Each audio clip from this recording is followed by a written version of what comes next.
Hi everyone, I'm so happy to meet you today, and I'm so glad that you chose to come to Togetherland so that you can learn about human connection, understand how important and crucial it is to living a healthy life, and also learning how to eradicate loneliness one connection at a time.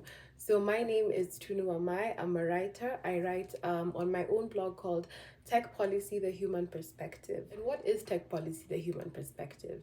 It's basically my own special curated online space where I speak a lot about AI and tech advancements and AI safety. But rather than looking at it solely from the lens of global catastrophic risk prevention, I look at it also from the lens of human of humanness. So I center humanity within my work and look at how we can develop AI and how we can develop technology such that the human aspect of who we all are is not left behind, but rather is centered within these technological advancements. So when John approached me to do this work for Togetherland, or to just give this talk about loneliness for Togetherland, I was absolutely ecstatic. I think it's so important to speak about loneliness, and not only just for speaking's sake, but also to make people realize that a lot of us are a lot lonelier than we think we are, and that it's not a personal moral failure to feel lonely, but rather a result of the kind of world that we live in that really focuses on individuality and exalting the self above the community. So I'll give my own personal story about loneliness, just so that you can understand maybe even like cultural differences and why this work is so important to me. So back in 2019, I chose to come to the US for university. Previously, I had grown up in Nairobi, Kenya, and I had been there for 19 years of my life until I left and was dropped in the heart of San Francisco on Market Street specifically. And my first few weeks of college were a bit difficult in trying to adjust, as they are for any college student. So I didn't think too much of it. And this was in September. But 2, 3 months down the line, I kept feeling hollow, for lack of a better word. I knew, or I thought, I wasn't depressed because I wasn't sad and I wasn't crying, but my heart just had this feeling of like emptiness and a longing for. So I did speak to my father, and he's like, "Yeah, I think that you're homesick." But my understanding of homesickness was I miss home and I miss the culture and I miss this. And yes, granted, I did miss all those things because that's what I'd grown up, that's all I'd known. And the culture in the US is so drastically different from the culture in Kenya. But it was something that was so much deeper than that. And this led me to explore and to try and understand what it was. And I finally realized that it was loneliness. And when I realized it, I mean, I didn't have the tools to do anything about it, and I didn't understand it in depth enough to know truly what it was doing to me. But at least I could identify it, I could call it out.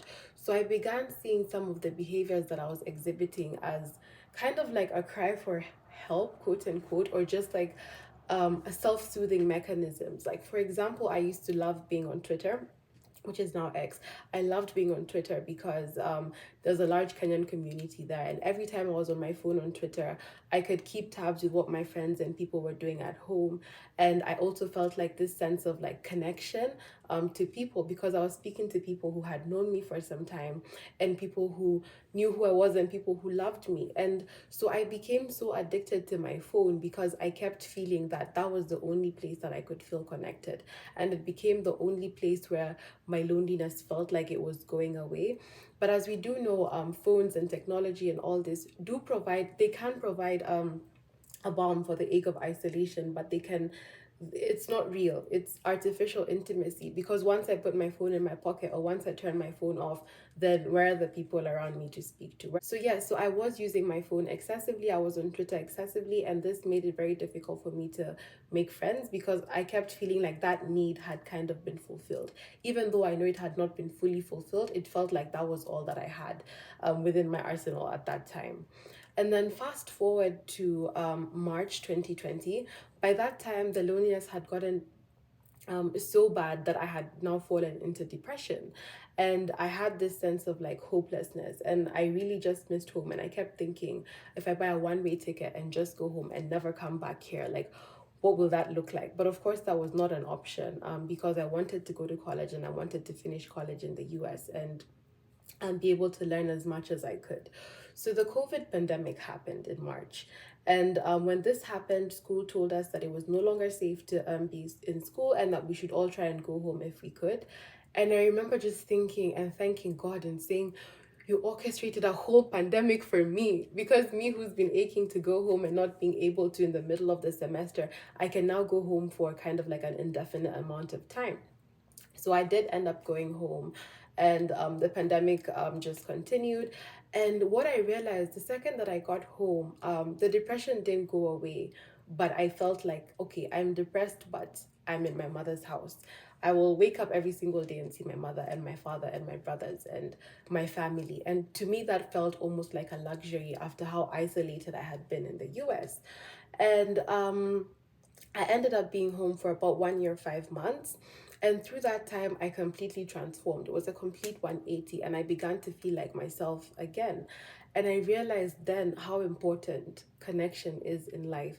So it was not just that I had been missing home when I was lonely, but I had been missing being around my people, and people who knew me, and people who loved me, and people who cared for me. And just that feeling of being loved, and that knowledge that there are people here who I'm important to, was so important for me at that time. I realized, number one, what I had been missing, but number two, also like cultural differences between the US or Western countries and Kenya, which is a country that's in Africa, of course. So, one of the things that we have at home is this culture that's commonly called the Ubuntu culture or the communal culture.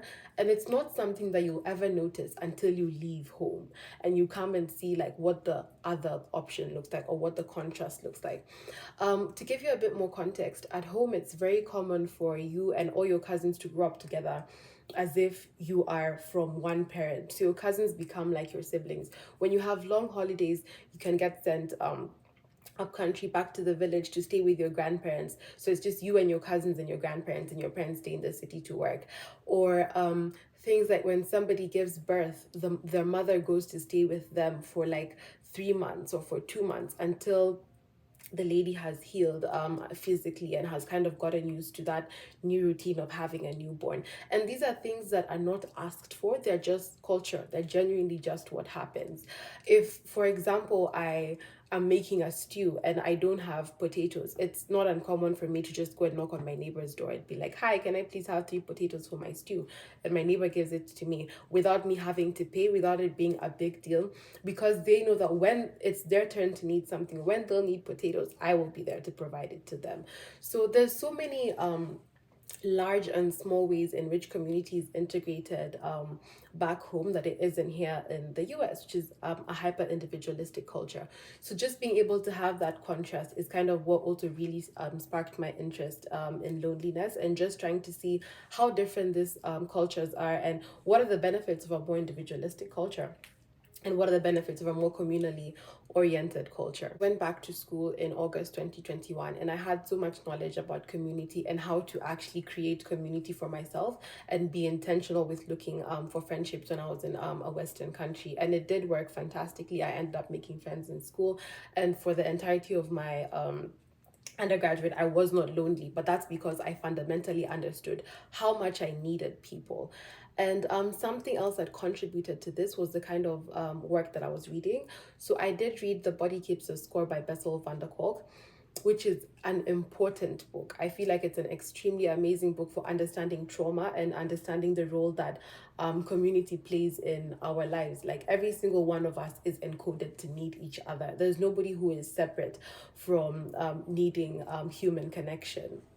And one of my favorite quotes from the book is, being able to feel safe with other people is probably the single most important aspect of mental health. Safe connections are fundamental to meaningful and satisfying lives. And just that quote, when I read it, it just blew my mind, because of the amount of truth in it. It's so simple, but it's so true, that fundamentally one of the aspects of mental health is community and having people around us. Back to the work that I've been doing on loneliness, I've been trying to understand how technology interacts with us to both create and exacerbate loneliness and sometimes alleviate. But that does have a huge asterisk on it. So part of my work, or part of the research that that I have done has been to do with chatbots, with AI chatbots, and specifically ones that are anthropomorphized. And anthropomorphization is when we attribute human attributes to technology or to anything that's not human, to non-human entities. So within the context of AI, we can speak about, like, for example, and for argument's sake, Snapchat's My AI, which is a Snapchat AI chatbot that appears at the top of all of your Snapchat chats, and its job is to be your friend. So you can confide in it, you can tell it things, and then it gives you a response that is freakishly human like. And yeah, the point is, I guess, to encourage conversation. But when you look at it from a more critical lens, when you're communicating with this chatbot, remember it's not a person, it's a chatbot. What is it doing? It's extracting data from you. And some of the data that it can extract is data on your mental space and your mental health. Like, for example, loneliness.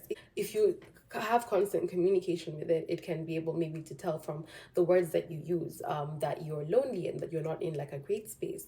On another side, the AI also because I mean it is a for-profit business, Snapchat is for profit, can suggest you have personalized ads, so it can suggest you maybe like where to get clothes or where to buy something. And just looking at how these two factors could potentially interact, this personalized data, for example, being able to gauge your loneliness levels, and personalized advertisements can lead to something called personalized pricing, where everybody is given like a different price for the same good based on data that they have gotten from you. And this is not is something that has been researched, but not too much. But it's something that I find very interesting because to the fore the idea that loneliness is not only dangerous for us on like a basic cultural and personal mental health level, but it can be used, it can be misused by these companies. These for-profit companies generate more profit because they take advantage of your loneliness days. So that's just something that I've been looking at. And if you'd love to read my blog, a link will be posted somewhere here or maybe after I speak, and you can look a bit more in depth into the work that I've written on that. But yes, long story short, I've really enjoyed speaking on this. If you want to connect with me, you can connect with me on LinkedIn. That will also be provided here. And I'd just love to speak a lot more about loneliness and hear about people's own personal experiences with loneliness and with the lack of connection, and then see and gauge how we can be able to be more connected to each other, because it's not a want, it's a need. Thank you very much for giving me your time, and I hope I'll be able to speak to some of you.